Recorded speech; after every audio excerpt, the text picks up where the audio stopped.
क्या आपने कभी सोचा है, जिस दिन पूरा आर्यावर्त मकर संक्रांति मना रहा हो, उस दिन स्वयं श्री कृष्ण हस्तिनापुर आए हों और राजा दुर्योधन ने उन्हें राजभोग का निमंत्रण दिया हो, फिर भी श्री कृष्ण ने कहा हो, नहीं दुर्योधन, मैं तुम्हारा अन्न स्वीकार नहीं कर सकता। क्या श्री कृष्ण ने दुर्योधन का अपमान किया? क्या यह केवल राजनीति थी या धर्म का निर्णय? और क्यों उसी दिन श्री कृष्ण एक छोटे से कुटीर में भोजन करने चले गए?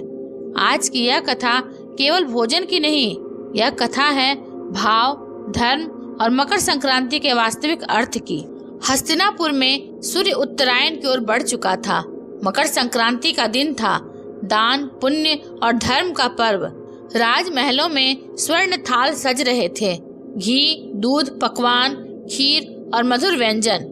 लेकिन उसी नगर में एक छोटा सा घर भी था, जहाँ न सोना था न चांदी, सिर्फ भक्ति थी।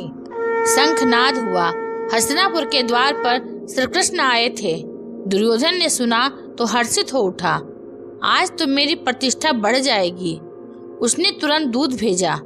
कह दो, आज मकर संक्रांति है, राजमहल में भोजन का निमंत्रण है। दुर्योधन स्वयं आगे आया, स्वर्ण आभूषणों से सजा, अहंकार से भरा।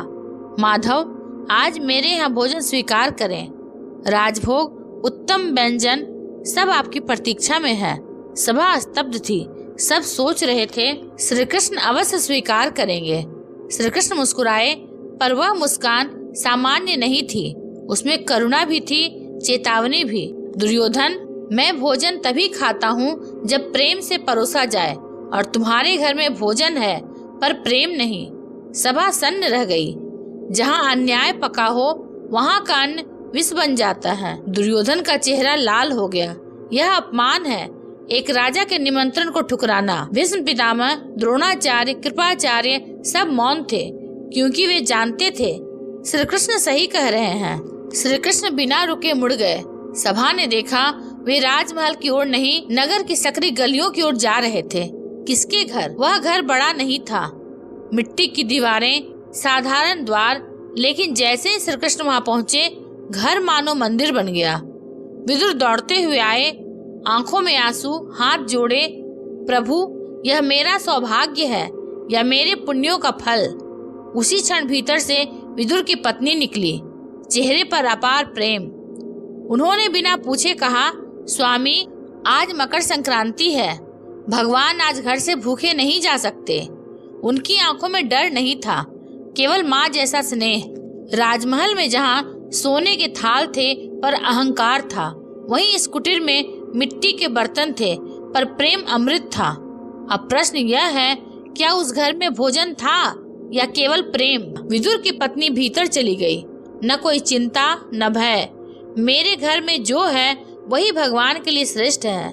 थोड़ा सा साग, कुछ रोटियां और एक कटोरी में सादा अन्न। उन्होंने पहले दीप जलाया, फिर मन ही मन कहा, हे प्रभु, भोजन नहीं, मेरा हृदय स्वीकार कीजिए। श्री कृष्ण भूमि पर बैठ गए, न राज सिंहासन न आसन। उन्होंने पहला कौड़ लिया और आंखें बंद कर ली। विदुरानी, आज तो तुमने मुझे तृप्त कर दिया। श्री कृष्ण बोले, मकर संक्रांति केवल सूर्य के उत्तरायण होने का पर्व नहीं, यह अहंकार से प्रेम की ओर यात्रा का दिन है। राजमहल में भोजन ठंडा हो गया था और यहाँ एक साधारण घर में भगवान तृप्त हो गए थे। जहाँ प्रेम है वहीं मैं हूँ, और जहाँ अन्याय है वहाँ से मैं दूर हूँ। इसलिए आज भी भगवान राजमहलों में नहीं, भक्तों के हृदय में निवास करते हैं। क्या आप जानते हैं, जिस दिन विदुर के घर श्री कृष्ण ने प्रेम से भोजन किया, उसी दिन हस्तिनापुर में महाभारत का भाग्य तय हो चुका था। क्या एक साधारण भोजन इतिहास की दिशा बदल सकता है? और क्या मकर संक्रांति केवल पर्व है या चेतावनी? आज का यह भाग कहानी नहीं, संदेश है। श्री कृष्ण ने कहीं जाने की तैयारी नहीं की, बस बातों में दुर्योधन का नाम लिया।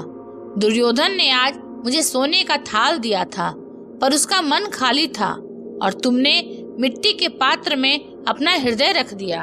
विदुर ने सिर झुकाकर कहा, प्रभु, हम तो केवल कर्तव्य निभा रहे थे। श्री कृष्ण मुस्कुराए, कर्तव्य जब प्रेम से किया जाए वही भक्ति बन जाता है। थोड़ा मौन रहा, फिर श्री कृष्ण ने गंभीर स्वर में कहा, हस्तिनापुर में आज निर्णय हो चुका है। जहाँ प्रेम को ठुकराया जाता है वहाँ युद्ध टलता नहीं। यह कहते समय श्री कृष्ण कहीं और नहीं गए, बस सत्य कह दिया। श्री कृष्ण उठे, उन्होंने विदुर और उनकी पत्नी को प्रणाम किया। आज तुम दोनों ने मकर संक्रांति का वास्तविक अर्थ संसार को दिखा दिया। दान वस्तुओं से नहीं, दान भाव से होता है। श्री कृष्ण धीरे धीरे द्वार की ओर बढ़े। कोई घोष नहीं, कोई घोषणा नहीं, बस इतना कहा, जहाँ मुझे याद किया जाएगा मैं वहीं उपस्थित रहूंगा।